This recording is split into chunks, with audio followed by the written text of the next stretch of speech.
క్రీస్తునాథుని యందు ప్రియ సహోదరి సహోదరులారా, నేటి పఠనాలు నిజమైన ఉపవాసం ఎలా ఉండాలో మనకు బోధిస్తుంది.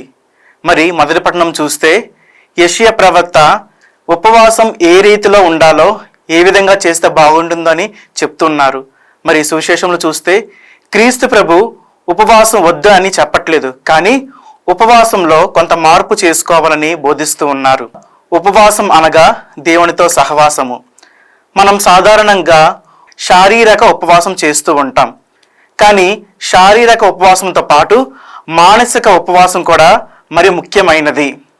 మనం రోజు ఉపవాసం చేస్తూ, ప్రార్థన చేస్తూ, దాన ధర్మాలు చేస్తూ ఉంటాం. ఈ తపస్సు కాలంలో మంచిదే.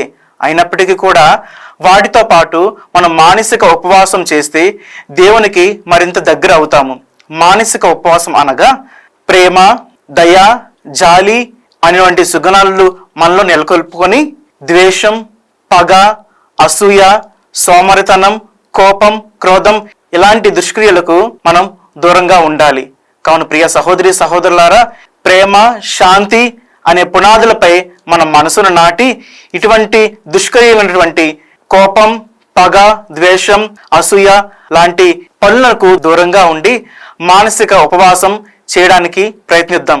పునీత చిన్న తెరేసమ్మ గారు ఈ విధంగా చెప్తూ ఉన్నారు, గొప్ప ప్రేమతో కూడినటువంటి చిన్న చిన్న పనులు చేయటం కన్నా మించిన ఉపవాసం ఏమీ లేదని. అనగా నిండు మనసుతో మంచి మంచి క్రియలు చేయడం ద్వారా మనం ఉపవాసం చేసిన వాళ్ళే అవుతాం.